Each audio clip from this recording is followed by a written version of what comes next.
அன்பு நேயர்களுக்கு வணக்கம். மீண்டும் ஒரு நலம் தானா நிகழ்ச்சியில் உங்கள் அனைவரையும் சந்திப்பதில் மகிழ்ச்சி. வாரந்தோறும் இந்த நிகழ்ச்சியில முதியவர்களுக்கு ஏற்படக்கூடிய உடல்நல பிரச்சனைகள் பற்றியும் மனநல பிரச்சனைகள் பற்றியும் அதற்குண்டான தீர்வுகள் குறித்தும் விளக்கம் கொடுக்கறதுக்காக சம்பந்தப்பட்ட துறையைச் சேர்ந்த மருத்துவ நிபுணர்கள் நம்முடைய அரங்கத்துக்கே வருகை தந்துட்டு இருக்காங்க. அந்த வகையில முதியவர்களுக்கு ஏற்படக்கூடிய இரத்த கொதிப்பு, சைலண்ட் ஹார்ட் அட்டாக், அதாவது வலி இல்லாத மாரடைப்பு, கை கால்களில் ஏற்படக்கூடிய வீக்கம், டயபெட்டிஸ் சார்ந்த பிரச்சனைகள், இவற்றிற்கு என்னென்ன வகையான தீர்வுகள் இருக்கு விளக்கம் கொடுக்கறதுக்காக நம்முடைய அரங்கத்துக்கு வந்திருக்காரு பொதுநல மருத்துவர் டாக்டர் செந்தமிழ் பாரி அவர்கள். வணக்கம் டாக்டர். வணக்கம் டாக்டர். முதியோர் நலன் அப்படிங்கிறது எப்படிப்பட்ட ஒரு பிரத்யேகமான துறையாக இன்னைக்கு இருக்கு டாக்டர் இந்த மாடர்ன் மெடிக்கல் வேர்ல்டில்? மெடிக்கல் சயின்ஸ் ரொம்ப வளர்ந்துருச்சு. அபரிமிதமாக வளர்ந்ததுனால நம்மளுடைய வாழ்க்கை தரம் உயர்ந்திருக்குது, வாழ்நாளும் அதிகமாயிட்டு. அதனால நிறைய முதியவர்கள் நிறைய இப்போ வர ஆரம்பிச்சிட்டாங்க. அதனால் முதியவர்களுக்கு என்று தனிப்பட்ட கவனம் தேவை. ஏனென்றால் முதியவர்களுக்கு வரக்கூடிய நோயின் வெளிப்பாடு சாதாரண மக்களுக்கு, சாதாரண ஆட்களுக்கு இருப்பதை காட்டிலும் வித்தியாசமாக இருக்கும். அதோடு நோய்களை கண்டுபிடித்து வைத்தியம் பண்ணுவது மட்டும் தீர்வாகாது. அவர்களுக்கு உளவியல் பிரச்சனைகள், குடும்ப சூழ்நிலை, பொருளாதாரம் இவ்வளவையும் ஆராய்ந்து அறிந்து அவர்களுக்கு நாம் சிகிச்சை அளிக்க வேண்டும். இதுதான் அதனுடைய பிரத்யோகம். டாக்டர், முதியோர் நலன்கிறது ஒரு பிரத்யேக துறையாக டெவலப் ஆயிட்டு இருக்குன்னு சொன்னீங்க. இப்போ முதியோர்களுக்கு ஏற்படக்கூடிய இந்த இரத்த கொதிப்பு, இது சாதாரண, அதாவது இளைஞர்களுக்கு ஏற்படக்கூடிய இரத்த கொதிப்புக்கும் முதியோர்களுக்கு வரக்கூடிய ஒரு இரத்த கொதிப்புக்கும் வேறுபாடுகள் இருக்கா? சிகிச்சை முறையிலும் ஏதாவது? நிச்சயமாக இருக்கு. இப்போ சாதாரணமாக இளைஞர்களுக்கு வரக்கூடிய இரத்த கொதிப்புக்கும் முதியோர்களுக்கு வரக்கூடிய இரத்த கொதிப்புக்கும் வித்தியாசம் இருக்குது. அது இளைஞர்களுக்கு இப்போ நிறைய அவங்களுக்கு பரம்பரையாக ஒருத்தருக்கு முன்னோர்களுக்கு இரத்த கொதிப்பு இருந்தால் இளைஞர்களுக்கு வரக்கூடிய வாய்ப்பு இருக்குது. அதனோட வாழ்க்கை முறை, லைஃப் ஸ்டைல், அது முறையில் நிறைய ஸ்ட்ரெஸ்ஸு இந்த மாதிரி இருக்கும் பொழுது இரத்த கொதிப்பு அதிகமாக வரக்கூடிய வாய்ப்புகள் இருக்குது. பட் முதியோர்களுக்கு இரத்த நாளங்கள் சுருங்குறதுனால அந்த இரத்த கொதிப்பு அதிகமாகும். அது குறிப்பாக வயசு அதிகமாக முதுமை வர வர வர வர இரத்த கொதிப்பு அதிகமாக இருக்கும். குறிப்பாக 2 அளவு இருக்குது. மேல் அளவு, கீழ் அளவுன்னு இரத்த கொதிப்புலே இருக்குது. அதனுடைய மேல் அளவு முதியோர்களுக்கு அதிகமாகவே இருக்கும். கீழ் அளவு நார்மலாக இருந்தாலுமே மேல் அளவு அதிகமாக இருக்கும். 160க்கு மேலே, 160லேருந்து 180 வரைக்கும் கூட இருக்கலாம். அப்படி இருந்ததுன்னா அதுக்கு ஐசோலேட்டட் சிஸ்டாலிக் ஹைப்பர் டென்ஷன் சொல்லுவாங்க.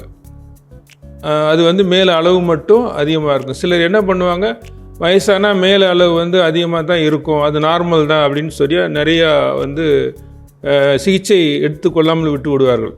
அப்படி இருக்கக்கூடாது. அந்த மேல் அளவு இரத்த கொதிப்பு அதிகமாக இருந்துச்சுன்னா அது மூளைக்கு போகக்கூடிய இரத்த ஓட்டத்தை பாதிக்கும். பக்கவாதம் வருவதற்கு நிறைய வாய்ப்புகள் இருக்குது. 2வது, ஞாபகம் மறதி வர்றதுக்கு வாய்ப்பு இருக்குது. அதே மாதிரி நிறைய அதிகப்படியான மேல அழுத்தம் அதிகமாக இருந்துச்சுன்னா சிறுநீரக பாதிப்பு வர்றதுக்கான வாய்ப்பு இருக்குது. அதனால் அவங்க மருத்துவரை அணுகி அதுக்கான மருந்து மாத்திரை சாப்பிட்டு அதை நார்மலாக வச்சுக்கிறது முக்கியம். இதுதான் வித்தியாசம். சாதாரண இளைஞர்களுக்கும் முதியோர்களுக்கும் வரக்கூடியது வித்தியாசம் இதுதான். இதில் நீங்கள் கொடுக்குற சிகிச்சை முறையில் ஏதாவது வேறுபாடுகள் இருக்கா டாக்டர்? சிகிச்சை முறையில் வேறுபாடு இல்லை. அதுக்கு சில லைஃப் ஸ்டைல் மாடிஃபிகேஷன் சொல்லுவோம். வாழ்க்கை முறையில் கொஞ்சம் மாற்றம் வேணும். என்னென்னா, கொஞ்சம் அமைதியான வாழ்க்கை வேணும். 2வது, ரொம்ப ஸ்ட்ரெஸ்ஸு, டென்ஷன் இருக்கக்கூடாது. 3வது புகைப்பழக்கம், அதை நிறுத்தணும். புகைப்பழக்கம் உள்ளவங்களுக்கு ப்ரெஷர் அதிகமாகும். அப்புறம் குடிப்பழக்கம் உள்ளவங்களுக்கும் இரத்த கொதிப்பு வர்றதுக்கு நிறைய வாய்ப்பு இருக்குது. அப்புறம் நல்ல தூக்கமின்மை, சரியாக இரவில் தூங்கலைன்னா கூட சில நேரம் இரத்த கொதிப்பு அதிகமாகும். அதுக்கு நல்ல உடற்பயிற்சி, அது முதியவர்கள் நடைப்பயிற்சியே போதுமான அளவுக்கு உண்டு அது. அப்புறம் யோகா அது, அப்புறம் வந்து மெடிடேஷன் என்று சொல்லக்கூடிய தியானம், இதெல்லாம் பண்ணினாங்கன்னா நல்லா ஓரளவுக்கு ப்ரெஷர் குறையிறதுக்கு நிறைய வாய்ப்புகள் இருக்குது. இதை வந்து அவங்க கடைப்பிடிச்சிட்டு வரணும். அது ஸோ மருந்து மாத்திரைகள் மட்டும் இல்லை, லைஃப் ஸ்டைல் மாடிஃபிகேஷன் ரொம்ப முதியவர்கள் இந்த ரத்த கொதிப்பிலிருந்து கொஞ்சம் விடுபட்டு ஒரு அமைதியான ஆரோக்கியமான ஒரு வாழ்க்கை வாழலாம் டாக்டர். அடுத்து நாங்கள் கேட்க விரும்புறது இந்த சைலண்ட் ஹார்ட் அட்டாக்னு சொல்றாங்க இல்லை டாக்டர், வலி இல்லாத ஒரு மாரடைப்பு.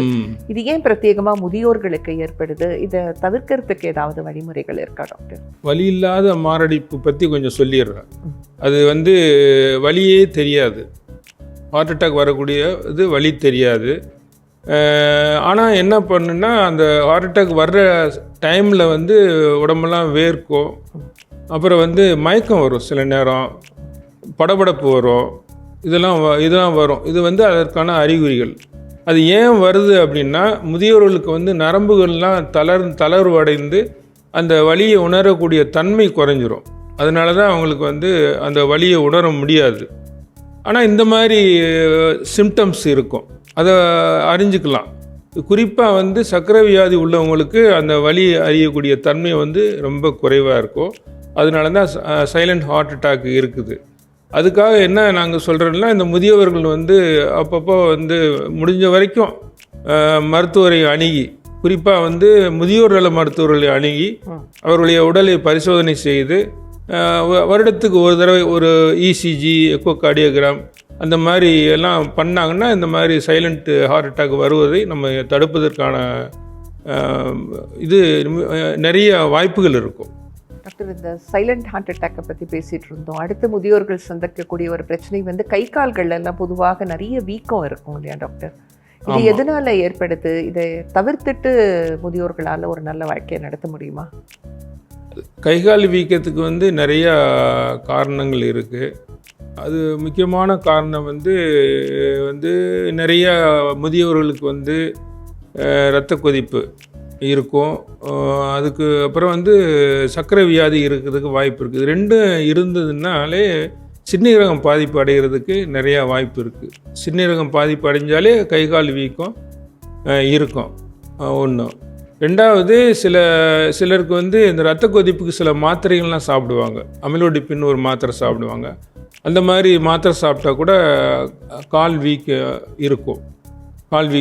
சிலருக்கு வந்து இந்த தைராய்டு சுரப்பின்னு கேள்விப்பட்டிருப்பீங்க. அதனுடைய சுரப்பு வந்து கம்மியாக இருந்தால் கூட கால் மட்டும் இல்லை, உடம்பே ஒரு மாதிரி வீங்கக்கூடிய வாய்ப்பு இருக்குது. சிலருக்கு வந்து ரத்தம் கம்மியாக இருக்கும், அனீமியான்னு சொல்லுவாங்க, ரத்த சோகை, அந்த மாதிரி இருந்தால் கூட கைகால் வீக்கம் இருக்கிறதுக்கு வாய்ப்பு இருக்குது.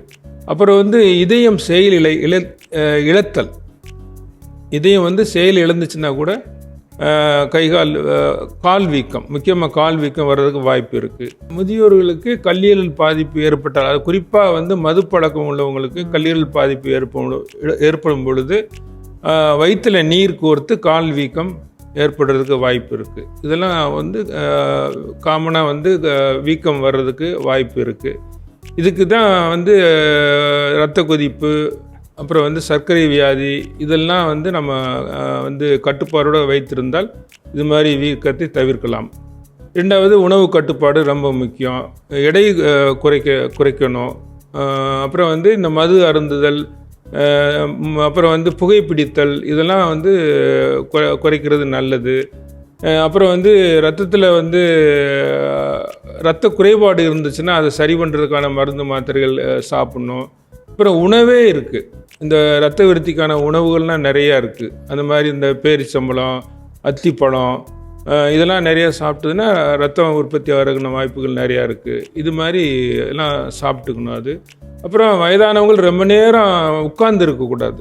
ரொம்ப நேரம் உட்கார்ந்துருந்தால் கூட கால் வீங்கிறதுக்கான வாய்ப்பு இருக்குது. அப்பப்போ அவங்களுடைய பொசிஷன் மாற்றி உட்காரணும், கொஞ்சம் நேரம் படுத்துக்கலாம். அந்த மாதிரி இருந்தால் கூட இந்த வீக்கம் வர்றதை தவிர்க்க முடியும். டாக்டர், இந்த கால் வீக்கத்துக்கு வந்து இந்த சிறுநீரக பாதிப்பு ஒரு முக்கியமான காரணம் அப்படின்னு சொன்னீங்க. இப்போ முதியோர்கள் தங்களுடைய சிறுநீரகத்தை பாதுகாப்பாக வச்சுக்கணும்னா அவங்க என்னென்ன வழிமுறைகளை கடைபிடிக்கணும் டாக்டர்? ஏதாவது உணவு பழக்கங்கள் ஏதாவது பிரத்யேகமாக? அவங்க முதல்ல வந்து ப்ரெஷர் நார்மலாக வச்சுக்கணும். சர்க்கரையை நார்மலாக வச்சுக்கிறணும். இது ரெண்டும் வச்சுருந்தாலே வந்து அவங்களுக்கு வந்து சிறுநீரக பாதிப்பு வந்து வர்றது ரொம்ப ரொம்ப அரிது. மூன்றாவது வந்து உணவு பழக்கத்தில் வந்து உப்பு அதிகம் சேர்த்துக்கூடாது. உப்பு கம்மியாக சாப்பிட்ணும். ரெண்டாவது வந்து உப்பு அதிகம் கலந்தது, இந்த ஊறுகாய், அப்புறம் வந்து இப்போ இந்த நீர் மிளகாய்ன்னு சொல்லுவாங்க, ஊற வச்சு நீர் மிளகாய், அப்பளம், இந்த மாதிரி உணவுகள் உப்பு அதிகமாக சேர்த்து பண்ணக்கூடிய இந்த கருவாடு அதெல்லாம் வந்து எடுத்துக்கக்கூடாது. இது முக்கியமானது. நிறைய காய்கறிகள், பழங்கள், வாழைத்தண்டு இதெல்லாம் வந்து சிறுநீரகத்துக்கு நல்லது. அதெல்லாம் நிறைய எடுத்துக்கணும். தண்ணி குடிக்கணும் நிறையா. ஒரு நாளைக்கு ஒரு 1.5 லிட்டர்லேருந்து 2 லிட்டர் வரைக்கும் தண்ணி குடிக்கணும். அது மாதிரி பண்ணிகிட்ருக்கோம். ஏதாவது கால் வீக்கம் இருந்தாலோ அல்லது சிறுநீர் கழிக்கிறதுல ஏதாவது குறைவாக இருந்தாலும் உடனே மருத்துவரை அணுகி அவங்க வந்து பரிசோதனை செய்து கொள்ள வேண்டும். அவங்க எப்பப்போ சர்க்கரைக்கு டெஸ்ட் பண்ணுறாங்களோ அப்போ வந்து சிறுநீரக டெஸ்ட்டும் பண்ணிக்கிட்டால் நல்லது. அது முன்னாடியே நம்ம அறிந்து அதை தடுப்பதற்கான சிகிச்சை அளிப்பதற்கு வாய்ப்பாக அமையும். முதியோர்களுக்கு, குறிப்பாக பெண்களுக்கு வரக்கூடிய பல்வேறு விதமான புற்றுநோய்கள்லாம் என்ன டாக்டர்? இதை ஏதாவது தவிர்க்க முடியுமா? அப்படி வந்துடுச்சுன்னா அதுக்கு என்ன? பெண்களுக்கு வந்து நிறைய புற்றுநோயின்றது நிறைய எல்லா உறுப்புகள்லையும் வரலாம். நம்ம வந்து முடி, நகம் தவிர எல்லா இடத்துலையும் புற்றுநோய் வருவதற்கு வாய்ப்பு இருக்குது. குறிப்பாக பெண்களுக்கு நான் முக்கியமாக சொல்ல விரும்புவது மார்பக புற்றுநோய். அது வந்து நிறைய பெண்கள் வந்து அதனுடைய கடைசி கட்டத்தில் தான் வந்து சிகிச்சைக்கு வர்றாங்க. ஏன்னா நம்ம நாட்டில் வந்து மார்பகம்னா ஒரு மறைத்து வைக்கக்கூடிய ஒரு பகுதி. அதை வந்து நம்ம வெளிக்காட்டக்கூடாது, அதை பற்றி பேசக்கூடாதுன்ற ஒரு உணர்வு வந்து இன்னும் கிராமங்களில் நிறைய இருக்குது. நகரத்தில் கொஞ்சம் நல்லா படித்தவங்க பண்ணிட்டாங்க. பட் கிராமங்களில் வந்து நிறையா இருக்குது. அதனாலேயே அதை பற்றி வெளியில் சொல்கிறதுக்கு, பேசுகிறதுக்கு அவங்க அச்சப்பட்டு அதை வந்து அந்த நோயை முத்த விட்டுறாங்க. அவங்களுக்கு வந்து நான் சொல்ல விரும்புவது, நம்மளே செல்ஃப் எக்ஸாமினேஷன் பண்ணிக்கலாம். சுய பரிசோதனை, நம்மளே மார்பகத்தை சுய பரிசோதனை இருக்குது. அது நீங்கள் பெண் மருத்துவர்கிட்ட போகும்போது எப்படி பரிசோதனை செய்யணும்னா அவங்களே வந்து செய்முறையாக செய்து காட்டுவாங்க. அது வந்து டெய்லி வந்து நைட்டில் படுக்கிறதுக்கு முன்னாடி எல்லாருமே அதை செய்துக்கணும். அப்போ வந்து நமக்கு ரொம்ப லகுவாக மார்பகத்துடைய மாறுபாடு கண்டுபிடிச்சிடலாம். நார்மலாக இருக்கிறதுக்கும் அந்த ஒரு கட்டி தோன்றுறதுக்கும் நமக்கு வித்தியாசம் தெரிஞ்சு உடனே நம்ம மருத்துவரை அணுகிறதுக்கு வாய்ப்பு இருக்குது. ஆரம்ப நிலையிலேயே மார்பக புற்றுநோய் கண்டுபிடிச்சா அறுவை சிகிச்சை மூலமாக 100க்கு 100 குணப்படுத்தி விடலாம். ஒன்று. அதோட மார்பக புற்றுநோயுடைய மற்ற அறிகுறிகள் வந்து அந்த மார்பு காம்பு சுருங்குதல், உள் இழுத்துரும். அப்படி இருந்தாலோ அல்லது மார்பு காம்பில் ஏதாவது நீரோ சீலோ வந்தாலும் நீங்கள் மருத்துவரை உடனே அணுக வேண்டும். ஒன்று. ரெண்டாவது வந்து கர்ப்பப்பை வாய் புற்றுநோய், அது முக்கியம். அது வந்து நிறையா பேருக்கு வந்து அதுவும் சரியாக கவனிக்க மாட்டாங்க. அவங்க தெரியாது, நிறையா பேருக்கு தெரியாது. படித்தவங்க கூட சில நேரம் வந்து அது வந்து ரொம்ப நோய் முற்ற அளவுக்கு மிதமாக இருந்துடுறாங்க. அதுக்கு என்ன பண்ணணும்னா ஒரு பீரியாடிக்கலாக வந்து ஒரு 3 வருஷம் அல்லது 5 வருஷத்துக்கு ஒருக்கா பேப்ஸ்மியர் டெஸ்ட்டுன்னு ஒன்று இருக்குது. அது வந்து நம்ம எடுத்துக்கணும். எடுத்து பார்த்தோம்னா அதில் ஏதாவது ஆரம்ப நிலையில் நமக்கு கேன்சர் வர்றதுக்கான வாய்ப்பு இருந்துச்சுன்னா முன்னாடியே நம்ம கண்டுபிடிச்சிடலாம். அது வந்து ஒவ்வொரு 5 வருஷத்துக்கு ஒருக்கா நம்ம செய்துகிட்டே வரணும். ஒரு 21 வயசுலேருந்து 65 வயசு வரைக்கும் உள்ள பெண்கள் வந்து இந்த டெஸ்ட் பண்ணிக்கணும். இப்போ நிறைய அரசாங்கத்துலாம் நிறைய இடங்களில் இலவசமாக பண்ணுறாங்க. மற்ற தனியார் மருத்துவமனை கூட அங்கங்கே கேம்ப் பண்ணி இது மாதிரி சர்வைக்கல் ஸ்க்ரீனிங் கேம்ப், அப்படி சர்வைக்கல் கேன்சர் ஸ்க்ரீனிங் கேம்ப்னு வச்சு பண்ணிக்கிட்டு இருக்காங்க. அது மாதிரி பண்ணுறாங்க. அது வந்து பண்ணிக்கணும். அது ஈஸியாக ஆரம்ப நிலையிலே கண்டுபிடிச்சிருவாங்க. அந்த பேப்ஸ்மியர் வந்து தொடர்ந்து 3 தடவை, இப்போ 3 வருஷத்துக்கு ஒருக்கா பண்ணுறோம் இல்லையா, தொடர்ந்து 3 தடவை நெகட்டிவாக வந்தாலோ இல்லை ஒரு 10 வருஷத்துக்குள்ளார மாற்றங்கள், அந்த டெஸ்ட்டில் மாற்றங்கள் எதுவும் இல்லைன்னாலுமே கேன்சர் வரக்கூடிய வாய்ப்பு ரொம்ப கம்மி. அப்படி உள்ளவங்க 65 வயசுக்கு மேலே டெஸ்ட் பண்ண வேண்டிய அவசியம் இல்லை. டாக்டர், முதியோர்கள் குறிப்பாக பெண்களுக்கு ஏற்படக்கூடிய புற்றுநோய்கள் பற்றி விரிவான விளக்கங்கள் கொடுத்தீங்க. அடுத்ததாக நாங்கள் கேட்க விரும்புறது முதியவர்களுக்கு ஏற்படக்கூடிய இந்த மறதி நோய் பற்றி கொஞ்சம் சொல்லுங்களேன் டாக்டர். அது ரொம்ப ரொம்ப முக்கியம். மறதி நோய் ரொம்ப முக்கியம். அது சாதாரணமாக வயதாகிறதுனால உள்ள மறதின்னு ஒன்று இருக்குது. அது சில நேரம் தெரிஞ்சவங்க பேர் மறந்து போயிடும். சில நேரம் அதை வச்சு ஏதாவது ஒரு பொருள் வச்சுருப்பாங்க, எங்கே வச்சுருப்பாங்கன்னு தெரியாது. அப்புறம் சில நேரம் அந்த பணத்தை அப்படியே எண்ணிகிட்டே இருப்பாங்க, எவ்வளவு கவுண்ட் பண்ணுறோம்னே அவங்களுக்கு தெரியாது. இதெல்லாம் அந்த முதுமையினால் வரக்கூடிய மறதி. ஆனால் முதியவர்கள் வரும்போது அவங்களுடைய எல்லா உறுப்புகளும் கொஞ்சம் மெதுவாக இயங்குறது மாதிரி மூளையும் கொஞ்சம் மெதுவாக இயங்கும். அதனுடைய மூளையுடைய செல்லெல்லாம் கொஞ்சம் கொஞ்சமாக குறைகிறதுனால அதனால வரக்கூடிய மறதி அது ஒரு மறதி. அது வாய் கொளரோ கொஞ்சம் கை காலெலாம் வீக்காக இருக்கிறது மாதிரி இருக்கும். அப்புறம் அவங்க ட்ரீட்மெண்ட் கொடுத்த உடனே கொஞ்சம் நேரத்தில் அப்படியே கம்ப்ளீட்டாக சரியாக 24 ஹவர்ஸில் நார்மலுக்கு வந்துடுவாங்க. இது அது அதிகமாக ரத்த கொதிப்பு அதிகமாக உள்ளவங்க மூளைக்கு போகக்கூடிய ரத்த ஓட்டம் கம்மியாகும் போது இந்த மாதிரி சிம்டம்ஸ் வரும். அது ஒன்று. அப்புறம் டிமென்ஷியான்னு ஒன்று சொல்லுவாங்க. டிமென்ஷியானா சரியாக வார்த்தை வராது. ஒரு உதாரணமாக இப்போ நான் சிதம்பரம் அப்படின்னு ஊரை சொல்கிறேன்னு வச்சுங்களேன், அந்த சிதம்பரம்ன்ற ஊர் வராது. வராமல் என்ன பண்ணுவாங்க, அங்கே ஒரு பெரிய கோயில் இருக்குது அந்த ஊர் அப்படின்வாங்க. அந்த வேர்டு சரியாக வராது. அது ஒன்று. ரெண்டாவது ஒரு ரெகுலராக அவங்க செய்யக்கூடிய வேலையே சில நேரம் செய்கிறதுக்கு மறந்து போயிடும். இப்போ ஒரு உதாரணத்துக்கு எடுத்தோம்னா, ஒரு பேஸ்ட்டை ப்ரெஷ்ஷில் வைக்கிறேன்னு வச்சுங்களேன், அதுவே அவங்களால செய்ய முடியாது.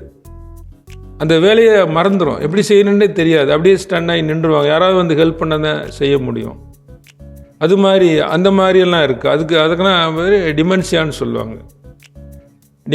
சொல்லுவாங்க. அப்புறம் இந்த அல்சைமர்ஸ் டிசீஸ்னு ஒன்று இருக்குங்க. அது இந்த டிமென்ஷியாவுடைய ஒரு வகை. அதுக்கு இன்னும் காரணங்கள் கண்டுபிடிக்க முடியல. அவங்க குழந்த மாதிரியே இருப்பாங்க. யார் வர்றாங்கன்னு தெரியாது. அவங்கள சரியாக அடையாளம் கண்டுபிடிக்க முடியாது.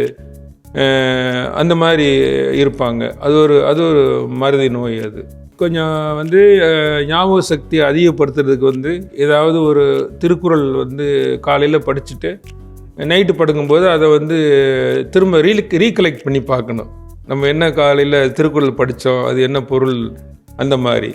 அப்படி இல்லைன்னா ஏதாவது ஒரு 10 பொருள் ஒரு பேப்பரில் எழுதி நம்ம கொஞ்ச நேரம் பொறுத்து அது என்னென்ன நம்ம எழுதினோம்னு ரீகலெக்ட் பண்ணி பார்க்கணும். அப்புறம் ஒரு செயல் ஒரே மாதிரி செயல் செஞ்சுக்கிட்டு கூட கொஞ்சம் மாற்றி செய்யணும். ஒரு உதாரணமாக ஒரு ஐடியில் வேலை பார்க்குறவங்க படம் வரையலாம். டிராயிங்ஸ் தெரியுதோ தெரியலையோ ஏதாவது ஒரு டிராயிங் அந்த மாதிரி படம் வரையலாம்.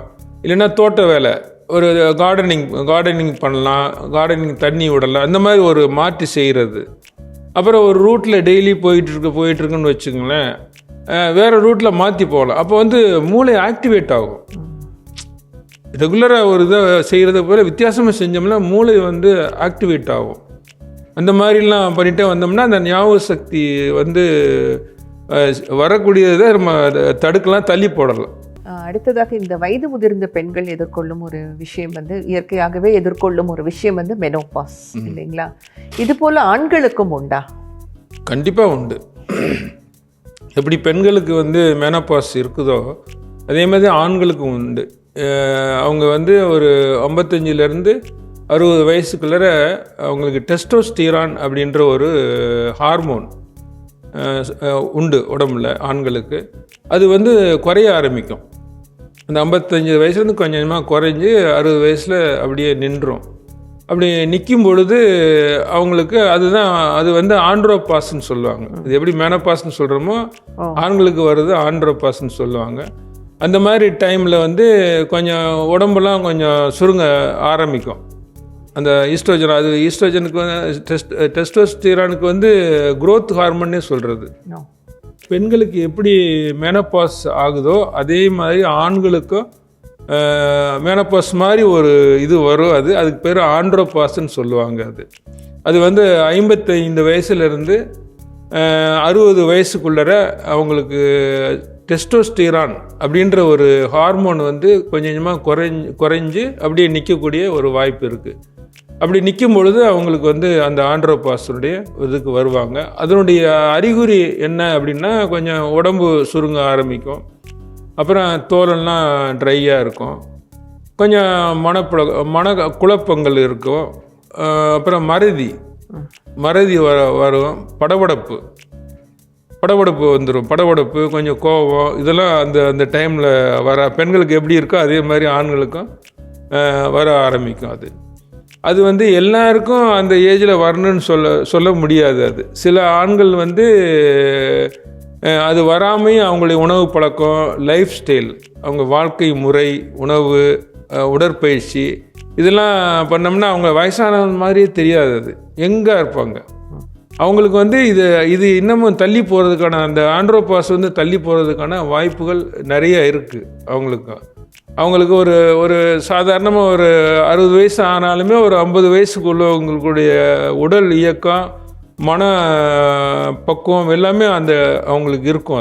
அதனால அது வந்து கரெக்டாக இந்த வயசில் தான் வந்து ஆண்ட்ரோபாஸ் வரும் அப்படின்னு சொல்ல முடியாது. நான் சொன்ன மாதிரி இதெல்லாம் இருந்ததுன்னா இன்னும் அது தள்ளி போடலாம். டாக்டர், பெண்களுக்கு மெனோபாஸ் இருப்பதை போலவே ஆண்களுக்கு ஆண்ட்ரோபாஸ் என்று ஒன்று உண்டு அப்படின்னு ஒரு தகவல் சொன்னீங்க. இப்போ முதியவர்களுக்கு என்னென்ன வகையான தடுப்பூசிகள்லாம் இருக்குது டாக்டர்? முதியவர்களுக்கு தடுப்பூசி இருக்குது. குறிப்பாக வந்து முதியவர்களுக்கு வந்து எதிர்ப்பு சக்தி ரொம்ப கம்மியாக இருக்கும், நோய் எதிர்ப்பு சக்தி. அவங்களால நோயை வந்து அவ்வளோ அதிகமாக எதிர்த்து போராடக்கூடிய இது ரொம்ப குறைவு. அதனால வந்து ஒரு முக்கியமான நோய்களுக்கு தடுப்பூசி நாங்கள் வந்து பரிந்துரை செய்கிறோம். குறிப்பாக வந்து நிமோனியான்னு சொல்லுவாங்க. இந்த சளி பிடிச்சிட்டு அந்த நிமோனியா காய்ச்சல் வரும், நுரையீரல்லாம் வந்து பாதிச்சிடும். அந்த டைமில் ஜுரம் வரும், மூச்சு வாங்கும். அது சரியான சிகிச்சை அளிக்கலைன்னா உயிரை காப்பாற்றுறதுக்கான வாய்ப்புகளோட கம்மியாயிடும்.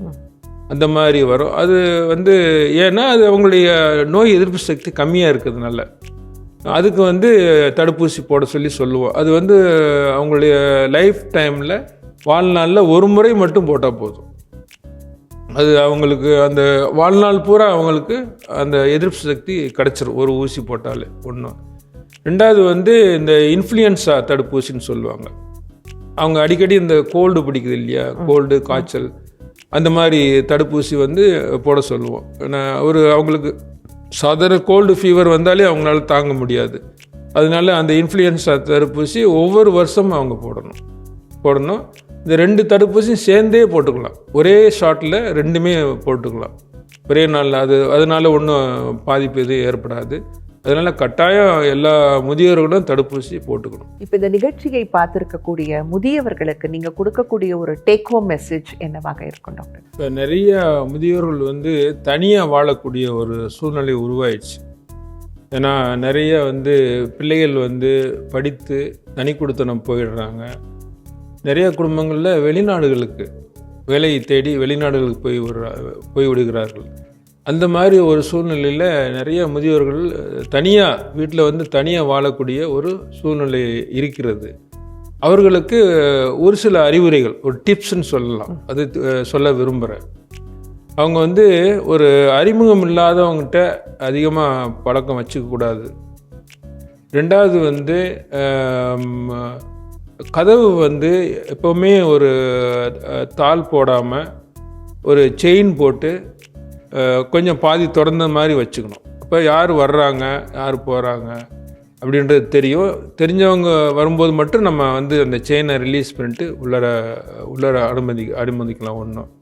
அப்புறம் கட்டாயம் வந்து முதியோர்கள் இருக்கக்கூடிய வீடுகளில் சிசிடிவி கேமரா கட்டாயம் பொருத்தணும். அதை வந்து நம்ம உறவினர்கள் எங்கே இருந்தாலுமே அதை வந்து அவங்க வந்து பார்க்கக்கூடிய விதமாக அமைச்சிருந்தா தான் நம்ம வந்து நம்மளை வந்து அவங்க கவனிச்சிக்கிட்டு இருக்காங்க என்ற நம்பிக்கை நமக்கு இருக்கும். எப்போயுமே டார்ச் லைட்டு வீட்டில் இருக்கணும். அப்புறம் இன்வெர்ட்டர் வச்சுக்கணும். ஏன்னா கரண்ட்டு போச்சுன்னா நமக்கு ஃபுல்லாக எலக்ட்ரிசிட்டி இருக்கிற மாதிரி இன்வெர்ட்டர் வச்சுக்கணும்.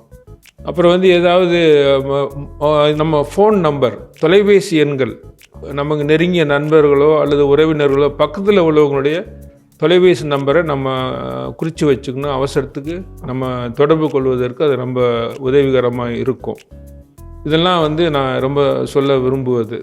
அவங்க 50 வயசில் இருந்தே அவங்களுடைய முதியோர் ஆனால் என்னென்ன தேவைன்றதை இப்போவே கவனித்து அதுக்கு தகுந்த மாதிரி வந்து அவங்க ஓய்வு பெறும் பொழுது அவங்களுக்கு வேண்டிய பண வசதியெல்லாம் இப்போவே நம்ம ஏற்பாடு பண்ணி வச்சுக்கணும். குழந்தைகள் நம்மளை பார்த்துப்பாங்கன்ற அந்த எண்ணத்தை அறவே விட்டுவிட வேண்டும். தனிமையாக நம்ம வாழ்கிறதுக்கு பழகி கொள்ள வேண்டும். அது அப்படி பண்ணணுன்னா நம்ம நோய் நொடி இல்லாமல் இருந்தால் தான் நம்ம நல்லா இருக்க முடியும். அது ஆரம்ப நிலையிலே நம்ம வந்து பரிசோதனை செய்து உடலை நல்ல முறையில் வைத்து கொள்ள வேண்டும். உடற்பயிற்சி கண்டிப்பாக எல்லாத்துக்கும் ஒரு 50-60 வயசு ஆனாலே உடற்பயிற்சி, ஒரு நடைப்பயிற்சி இருந்தால் கூட போதும். அது ரொம்ப முக்கியம். இதுக்கு முன்னாடி கெட்ட பழக்கங்கள் ஏதாவது இருந்தால், புகைப்பிடிக்கும் பழக்கம், மது பழக்கம் இருந்தால் அதெல்லாம் வந்து நிறுத்திடணும். ஒரு முதியோர்கள் அடைஞ்சிட்டாலே அதெல்லாம் நிறுத்திடணும். அது உங்களுடைய ஆரோக்கியத்துக்கு மிகவும் முக்கியமானதாக இருக்கும்.